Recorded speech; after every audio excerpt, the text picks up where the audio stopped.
You ever see a courtroom so quiet you can actually hear someone's pride deflate? Well, that's exactly what happened the morning the judge leaned forward, adjusted his glasses, and asked, "Let me get this straight. You're suing this man because he refused to let your HOA hold canoe yoga on his private lake." And I kid you not, Janine Mullerin, president of the Silver Birch Wide Community Association, suit crisp hair, sprayed stiff as a helmet, stood right up like she was defending the honor of the entire Western world. She goes, "It's not just a lake, Your Honor. It's a shared natural amenity of our collective spiritual ecosystem." Now, I swear to you, you could hear the room trying not to laugh, but I just sat there, old jeans, flannel hand wrapped around my thermos, feeling the weight of my fishing lure in my pocket like it was some kind of lucky charm. Judge looked at me, sizing me up, I guess, or maybe just needing a little break from Janine's monologue. "Mr. Harlow," he says, "do you in fact own the lake?" So I took a sip of coffee, nodded, real slow. "Bought it cash in '98, Your Honor. Deed says Lake Clint." He actually chuckled, which is not something you hear from a judge every day. And just like that, you could feel the HOA's whole case start circling the drain, kind of like a kayak that sprung a leak. Now let me back up a sec, because you got to picture silver birch wide vinyl-sided houses with more rules than sense mailboxes, shaped like little lighthouses and sailboats, and neighbors so polite it'll choke you faster than lake water. Me. I'm just outside the line, retired DNR officer, keep my place simple. Modest cabin, sturdy dock, and a hand-carved sign that says private lake. Trespassers will be swim tested. I like things peaceful. For 2 decades they were. Sunrise on the water loons, calling raccoons the only real criminals on my land. But then came Janine Mullerin, newly divorced life coach and straight-up suburban dictator. She rolled in spring of 2023, and within 6 months took the HOA from annoying to full-blown nightmare fuel. The way she saw it, Lake Clint wasn't my sanctuary, it was an unutilized community resource. She kept waving off the fact I'd never been in the HOA as just a clerical oversight that will rectify soon.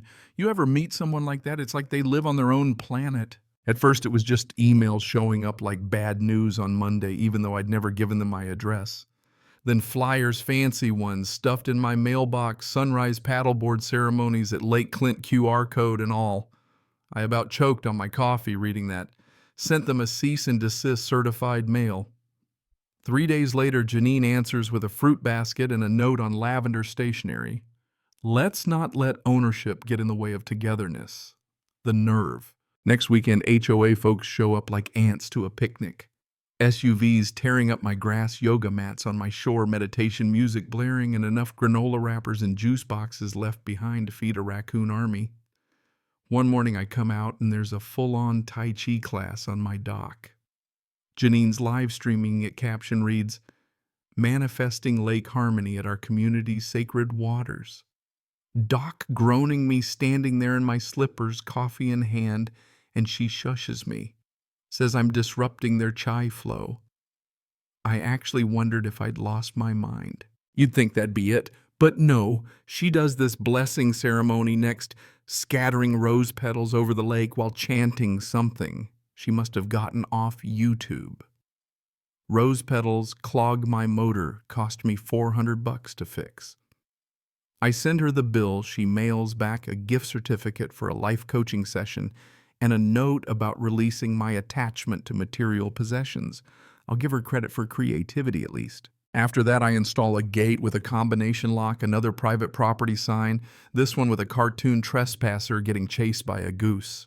She fires back with the Silver Birch Lake Marshals. Turns out it's just a gang of middle-aged dads in polos with homemade badges. They show up clipboards and hand sunglasses indoors like they're Secret Service or something, ready to negotiate access. I hand them each a laminated copy of my deed and point out the box of floaties on my porch. "You'll need these if you still don't get what private means." They left fast, but Janine didn't stop. She ramped it up. Filed a civil suit against me. Her claim was so wild my lawyer framed it for her wall. She said Lake Clint was communal by proximity and should be managed as part of the HOA's amenities. Best part. She argued I'd benefited spiritually from living near HOA licensed FunU consultants, so I owed them access. I don't even know what a FunU consultant is, and I was a DNR officer for 30 years. That's when I hired Deborah Holtz. People call her the Lake Kraken because once she's on your side, nobody messes with your water. She walks into our first meeting with color-coded maps, historical water rights documents older than my cabin, and photos of Janine holding paddleboard classes right next to my no trespassing sign shaped like a bass. Deposition day. Janine looks the judge dead in the eye and claims the HOA invested emotionally in my lake. Used that phrase 17 times. Deborah just shakes her head, then drops drone footage on the table.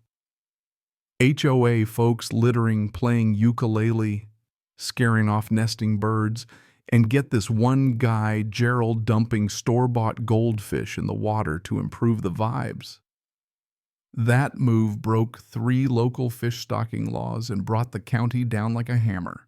So now Janine's fighting more than a civil suit. She's staring down environmental fines that could buy you a lake house. Judge Fletcher, been on the bench 23 years. Takes zero nonsense, was openly laughing at some point, especially when Deborah presented a picture of Janine posting a handmade sign at my property line, Lake Clint equals our collective chakra, with butterflies painted around the border. Judge had to call a 5-minute recess just to get it together. By the end, the court ruled hard in my favor. Lake Clint private, no easements, no HOA access period. HOA has zero say over my land or water. The judgment listed every trespass, separately found Janine guilty on all counts, and hit them for $28,000 property damage, legal fees, and what the judge called persistent harassment, disguised as community building. Oh, and he granted a permanent injunction, no HOA business within 200 feet of my shoreline. That covered part of the public road just to be safe. I took the cash, built a 6-foot fence with decorative iron spikes, put up a duck sanctuary with nesting boxes, and installed motion-activated sprinklers that blast dueling banjos at full volume every time someone gets too close. First time it went off, the sound echoed over the water like a battle cry. I about fell out of my chair laughing. The HOA court made them print a newsletter with a headline court-mandated, mind you, clarifying our relationship with the lake, it's not ours. Had to mail it at their own expense to every house in Silver Birch Wide. About 3 weeks after the verdict, Janine got kicked out as president in a 7-2 vote at an emergency board meeting. She tried to run again, calling her platform the Lake Freedom Party, but they banned her from future ballots, said she'd damaged the association's legal and financial standing. Then the county slapped her with a $35,000 fine for illegal fish stocking and disturbing waterfowl nesting sites. When the bailiff read the amount, Janine went from red to white to algae green. She swayed, grabbed the table, and actually whispered, "But it was just goldfish." Her lawyer had to stop her before she dug herself a deeper hole. So yeah, some people think property lines are just a suggestion. Others learn the hard way that a private lake means private. But I'll tell you, the real win wasn't the money or even the peace and quiet. It was knowing I stood my ground when it mattered. You ever had to fight for something that was yours, not just on paper, but in your heart? Let me know in the comments what you'd have done, or if you ever tangled with an HOA that forgot what boundaries really mean. Justice ain't always easy, but sometimes it comes with a little banjo music and a whole lot of satisfaction.